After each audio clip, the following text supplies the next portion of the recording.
जय माता दी। राधे राधे फ्रेंड्स, आज की इस वीडियो में मैं आप सभी के साथ शेयर करने वाली हूँ चैत्र नवरात्रि की संपूर्ण पूजा विधि। फ्रेंड्स, चैत्र नवरात्रि इस वर्ष यानी कि 2025 में 30 मार्च को मनाई जाएगी। तो 30 मार्च के दिन सुबह स्नान आदि करने के बाद जिस जगह भी आप पूजा कर रहे हो जगह पहले हम अच्छे से साफ सुथरा कर लेंगे। उसके बाद हम एक चौकी लगाएंगे। चौकी पे लाल रंग का वस्त्र बिछाएंगे। लाल रंग का वस्त्र माता रानी को अति प्रिय होती है, तो हम लाल रंग का वस्त्र बिछा लेंगे। उस पर थोड़ी सी चावल का आसन दे करके माता रानी की फोटो या मूर्ति जो भी स्वरूप है उन्हें हम विराजमान कर लेंगे। जरूरी नहीं है कि आप नया ही फोटो लेकर आए माता रानी की, जो पिछले साल की फोटो है उन्हें भी आप उनकी भी आप पूजा कर सकते हैं। तो मैंने यहाँ पर माता रानी की फोटो विराजमान कर ली है। उनके साथ ही हम भगवान गणेश को विराजमान करेंगे। तो थोड़े से चावलों का आसन दे करके भगवान गणेश को हम विराजमान कर देंगे। ध्यान रहे चावल टूटे हुए नहीं होने चाहिए, क्योंकि किसी भी पूजा में हम टूटे हुए चावल का प्रयोग नहीं करते हैं। इसके बाद हम जवारे बोएंगे। जवारे बोने के लिए हम मिट्टी के या कोई स्टील के पात्र ले लेंगे। आप कोई भी पात्र ले सकते हैं। पहले के लोग तो फर्श पे ही जवारे बोते थे। तो इस पे हम रोली से स्वास्तिक बना लेंगे। फ्रेंड्स, स्वास्तिक का चिन्ह बहुत ही ज़्यादा शुभ होता है। किसी भी पूजा पाठ में हम स्वास्तिक का प्रयोग करते हैं, तो आप स्वास्तिक बना लीजिएगा। तो मैंने यहाँ पर स्वास्तिक बना लिया है। अब हम इस पात्र में पहले मिट्टी भरेंगे। इसके बाद हम इसमें जौ डालेंगे। तो जौ मैंने एक दिन पहले ही भिगो दिया था, क्योंकि एक दिन पहले भिगोने से ये अंकुरित हो जाता है। तो हो सके तो आप जौ एक दिन पहले ही भिगो कर रख लें।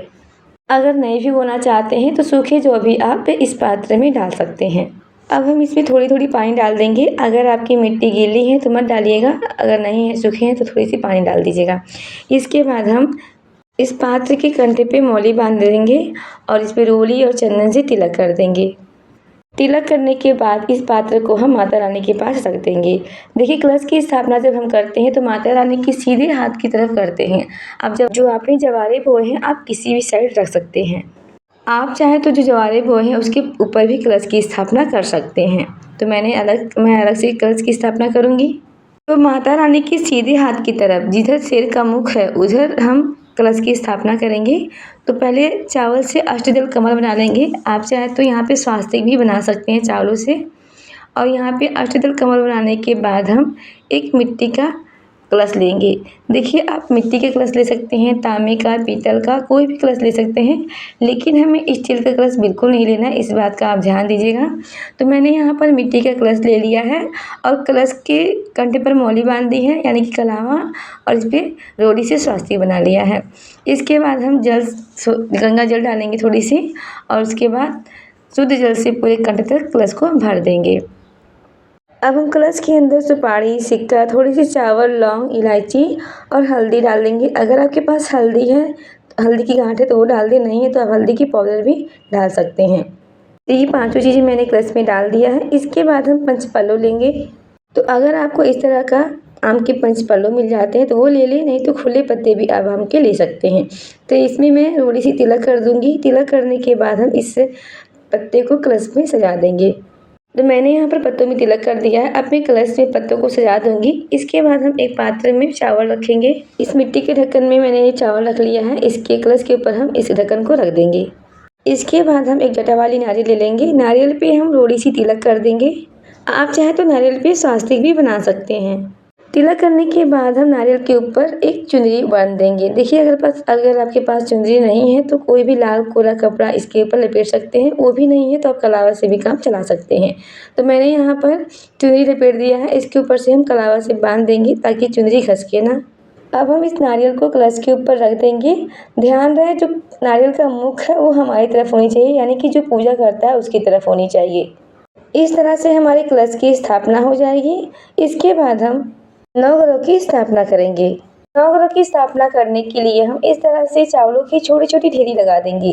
अगर आप नवग्रह की स्थापना नहीं करना चाहते हैं तो कोई बात नहीं है, आप इस पार्ट को स्किप कर सकते हैं। तो यहाँ पे मैं छोटी छोटी चावलों की ढेरी लगा दूंगी। इसके ऊपर हम सुपारी रखेंगे। तो इस चावल की ढेरी पर हम 9 सुपारी रख देंगे। तो इस तरह से हमारी नवग्रह की स्थापना हो जाएगी। नवग्रह की स्थापना करने के बाद हम एक देसी घी का दीपक जलाएंगे। आप चाहे तो यहाँ पर अखंड दीपक भी जला सकते हैं। अखंड दीपक जलाने के लिए आपको 1.25 हाथ की बाती चाहिए होगी। ये बाती आप अपने घर पे बना सकते हैं या फिर बनी बनाई मार्केट से भी इस बाती को ला सकते हैं। तो मैंने यहाँ पर एक देसी घी का दीपक जला दिया है। इसके बाद हम जल से छींटे लगाते हुए सभी को भाव रूपी स्नान करा देंगे। जल में थोड़ी सी हम गंगा जल मिला करके स्नान कराएंगे। इस तरह से भाव रूप में सभी को स्नान करा देंगे। स्नान कराने के बाद अपने सीधे हाथ में थोड़ी सी फूल लेकर के माता रानी से हम प्रार्थना करेंगे। आज से मैं आपकी व्रत और पूजन कर रही हूँ, आप मेरी पूजा को स्वीकार करें, पूरे 9 दिन तक आप मेरे घर में वास करें, मेरी मनोकामना को पूर्ण करें। इस तरह से संकल्प लेने के बाद जो अपने हाथों में फूल लिए हैं वो माता रानी के चरणों में समर्पित कर देंगे। इसके बाद हम सबसे पहले भगवान गणेश की पूजन करेंगे। भगवान गणेश को वस्त्र के रूप में हम जनेऊ समर्पित कर देंगे, रोली सी तिलक करेंगे, अक्षत समर्पित कर देंगे। इसके बाद हम माता रानी को वस्त्र के रूप में कलावा समर्पित करेंगे और लाल चुनरी माता रानी को समर्पित करेंगे। देखिए, नवरात्रि के पहले दिन ही माता रानी को हम चुनरी ओढ़ा देंगे, तो मैंने यहाँ पर माता रानी को चुनरी ओढ़ा दिया है। इसके बाद हम माता रानी को रोली चंदन से तिलक कर देंगे, अक्षत समर्पित कर देंगे। इसके बाद हम 9 ग्रहों को कलावा समर्पित करेंगे। तो देखिए, कलावे के छोटे छोटे टुकड़े करके हम वस्त्र के रूप में कलावा समर्पित कर देंगे। इसके बाद हम तिलक करेंगे, तो जो 9 सुपारी है वो हिलनी नहीं चाहिए। 9 ग्रहों को हम सूखी रोली समर्पित कर देंगे। हमें 9 ग्रहों को बिल्कुल हिलाना नहीं है, तो आप सूखी रोली समर्पित कर दें या फिर अंगुली से आप रोली की छींटी भी लगा सकते हैं। और देखिए, जवारे के कंधे पे पहले ही मैंने मौली बांध दी थी। इसके बाद हम फूल समर्पित करेंगे। तो अगर आपको गुड़हल का फूल मिल जाता है तो अति उत्तम, नहीं मिले तो कोई बात नहीं है, जो भी आपको फूल मिल जाती है वो फूल आप माता रानी को समर्पित कर सकते हैं। गुड़हल का फूल माता रानी को अति प्रिय होती है, तो यहाँ पे मैं गुड़हल का फूल माता रानी को समर्पित कर दूंगी। कलश के पास भी हम फूल समर्पित कर देंगे, भगवान गणेश को फूल समर्पित कर देंगे। जो हमने जवारे पे हैं वहाँ पर भी हम फूल समर्पित कर देंगे।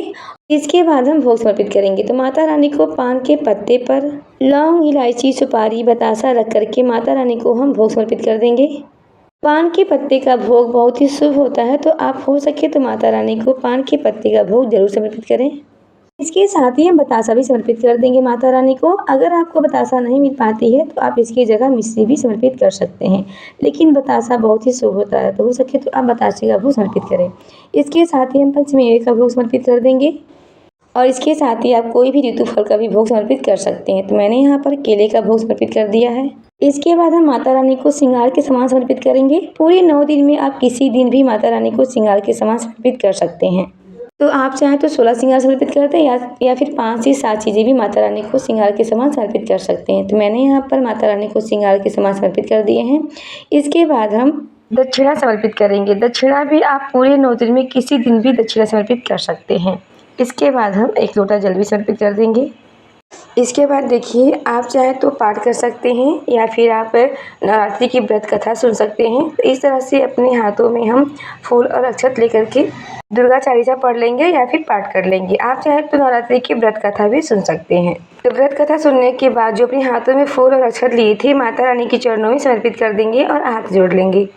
अब हम सभी को धूप दीप दिखा देंगे। धूप दीप दिखाने के बाद हम हवन करेंगे। हवन करने के लिए मैंने यहाँ पर एक मिट्टी का बर्तन ले लिया है, एक बड़ा सा दिया लिया है। मैं हमेशा से इसी में हवन करती हूँ। आप हवन करने के लिए कोई भी बर्तन ले सकते हैं छोटा सा। तो मैंने यहाँ पर मिट्टी का दिया लिया है। पहले मैं कपूर दूध डाल दूँगी। अगर आपके पास गाय के गोबर से बने उबले नहीं हैं तो आप कपूर से भी हवन कर सकते हैं। हमें नवरात्रि में पूरे 9 दिन इसी तरह से गाय के उबले से थोड़ी सी हवन करनी होती है। तो आप अगर आप नहीं उबले तो कोई बात नहीं है, आप 2 कपूर से भी हवन कर सकते हैं। इसके बाद अग्नि में 2 लौंग के जोड़े हम डालेंगे। घी में डीप करके हम 2 लौंग के जोड़े डाल देंगे। इसके बाद जो भी आपने भोग प्रसाद चढ़ाए हैं सभी में से हम थोड़ी थोड़ी सी अग्नि में डाल देंगे। और जो हमने माता रानी को मीठे पान समर्पित किए हैं उस पान को भी हम बीड़ा बना करके इस अग्नि में डाल देंगे। कहते हैं जब हम अग्नि में भोग समर्पित करते हैं तो सीधे माता रानी के पास जाता है। इस तरह से हम 1 लौंग निकाल करके और पान की बीड़ा बनाकर हम इस हवन में डाल देंगे। और घर के सभी सदस्य 2 लौंग के जोड़े जरूर डालें अग्नि में। इस तरह से हम हवन कर लेंगे। और देखिए, हवन करने के बाद अपने घर में आप जरूर से घुमाएं चारों तरफ इस हवन को। आप चाहें तो हवन सामग्री जो आती है वो भी इस अग्नि में डाल सकते हैं। इस तरह से आप रोजाना सुबह के समय छोटा सा हवन कर सकते हैं। अब हम आरती करेंगे। तो अगर आपने अखंड ज्योत जलाई है उसी तो बिल्कुल नहीं हिलाना है। अगर सिंपल सा दीपक आपने जलाया है तो उससे आप आरती कर सकते हैं या फिर अलग से कपूर लेकर के आरती कर सकते हैं। तो यहाँ पे मैं पहले गणेश जी की आरती कर लूँगी, फिर माता रानी की आरती करूँगी। माता रानी के पास जितनी भी देवियाँ हैं सभी की हम बहुत ही प्रेम पूर्वक से आरती कर लेंगे। आरती करने के बाद अपने हाथों में थोड़ी सी जल ले करके हम इस तरह से अग्नि पर वार देंगे। इस तरह से हाथ जोड़कर पूजा में रही गलतियों के लिए क्षमा याचना करेंगे, अपनी मनोकामना को पूर्ण होने के लिए प्रार्थना करेंगे। इस तरह से नवरात्रि की पहले दिन की पूजा संपूर्ण हो जाएगी। तो फ्रेंड्स, पूरे 9 दिन आपको इसी तरह से पूजा करना है। पूजा के बाद जो लोटा का जल है हम सूर्य देवता को अर्घ्य दे देंगे। जो भी भोग प्रसाद है थोड़ी देर के बाद हम हटा लेंगे। प्रसाद को हम पूरे परिवार के सदस्यों में बांट देंगे। इस तरह से आपको पूरे 9 दिन पूजा करनी है और सुबह के समय आपको हवन करना है। शाम के समय चौकी पर दीपक जलाएंगे, माता रानी को भोग समर्पित करेंगे। तो फ्रेंड्स, नवरात्रि की संपूर्ण पूजा विधि आपको कैसी लगी? पूजा की वीडियो अगर आपको पसंद आई हो, थोड़ी सी भी यूजफुल हो तो प्लीज़ वीडियो को लाइक कीजिएगा। वीडियो पे नए हैं तो चैनल को सब्सक्राइब कीजिएगा। मिलते हैं एक और नई वीडियो के साथ, तब तक के लिए जय माता दी, राधे राधे।